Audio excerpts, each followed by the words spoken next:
ఓం శ్రీ గురుభ్యో నమః.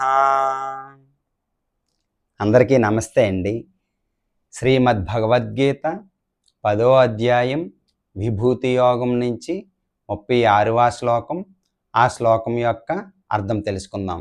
ద్యోతం ఛలయతామస్మి తేజస్తేజస్వినామహం జయోస్మి వ్యవసాయోస్మి సత్వం సత్వవతామహం.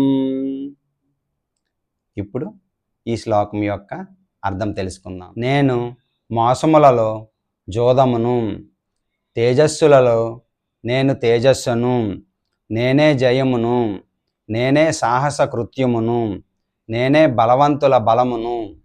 విన్నారు కదండి ఈ శ్లోకం యొక్క అర్థం. రేపు మరొక శ్లోకంతో మళ్ళీ కలుసుకుందాం. హరే కృష్ణ.